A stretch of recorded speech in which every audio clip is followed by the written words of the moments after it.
வணக்கம். நான் வழக்கறிஞர் தமிழன். மத்திய அரசின் வேளாண்மை மசோதா இது நானும் என்னவோ போல தான் நினச்சிட்டு இருந்தேன். இன்னைக்கு காலையில் தான் அந்த ஆர்டிக்கலோட லிஸ்ட்டை வாங்கி படித்தேன், அந்த புக்கை வாங்கி படித்தேன். முதல் விஷயம், விவசாயிகள்கிட்ட நேரடியாக கம்பெனிகள் வந்து அக்ரிமெண்ட் போடும். இந்த ஒரு விவசாயிகிட்ட நேரடியாக கம்பெனிகள் வந்து அக்ரிமெண்ட், இத்தனை ஏக்கருக்கு அக்ரிமெண்ட் போடுவாங்க. அந்த கம்பெனி என்ன சொல்லும் அப்படின்னா, ஒரு கத்திரிக்காய், மாங்காய், வெண்டைக்காய் எதுவாக இருக்கட்டும், இந்த பொருள் இந்த சைஸில் தான் இருக்கணும், இந்த பொருள் இந்த குவாலிட்டியில் தான் இருக்கணும், இந்த பொருள் இப்படி தான் இருக்கணும் அப்படிங்கிறது அந்த அக்ரிமெண்ட்டில் இருக்கும். அது போக அந்த விவசாயம் செய்கிறது அட்வான்ஸாக ஒரு தொகை கொடுப்பாங்க. ஒரு மினிமம் தொகை உங்களுக்கு அட்வான்ஸாக வழங்கப்படும். அதை வச்சு நீங்கள் விவசாயம் பண்ணணும். விவசாயம் பண்ண முடிச்சுட்டு டேரெக்டாக அவங்களே வந்து உங்கள்கிட்ட பர்ச்சேஸ் பண்ணுவாங்க. பர்ச்சேஸ் பண்ணிவிட்டு உங்கள்கிட்ட வாங்கிட்டு அந்த பொருளை கொண்டு போவாங்க. அப்போது 10% தொகை உங்களுக்கு கொடுக்குறேன்னு சொல்கிறாங்க. அதாவது 100 ரூபானா 10 ரூபா விவசாயி கொடுப்பாங்க. அந்த தொகைக்கு அட்வான்ஸ் மாதிரி ஒரு தொகை கொடுப்பாங்க. எடுத்துகிட்டு போய்ட்டு 90 நாள் கழித்து இந்த விவசாய பொருள் தேரும் தேராதுன்னு முடிவெடுக்கிறதுக்கு அவங்க 90 நாள் டைம் எடுத்துக்குவாங்க.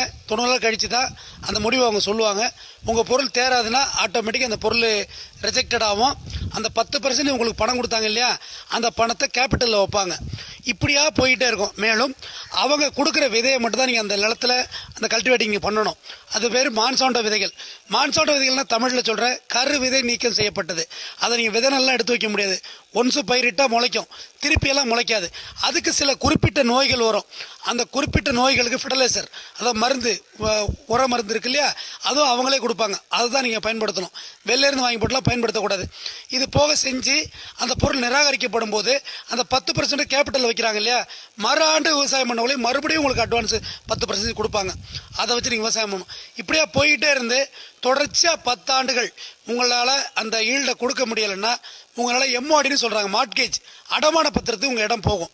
அதுலேயும் மீட்க முடியவில்லை என்றால் உங்களிடம் சேல் டீட் ஆகும் ஆட்டோமேட்டிக்காக. இதுதான் இந்த வேளாண்மை மசோதா சொல்கிற சிம்பிளி தாட். இது வந்து பல கட்சிகள் இதை வந்து புரிஞ்சு சொல்கிறாங்களா, சொல்லாமல் இருக்காங்களா தெரியல. இந்த ஆக்டை வாங்கி படித்தாலே இதுதான் தெளிவாக இதில் இருக்குது. இதை வச்சு நீங்கள் எதுவுமே பண்ண முடியாது.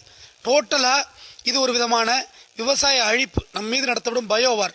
இதை நிச்சயமாக 100% எந்த நாட்டிலும் பயன்படுத்த முடியாது.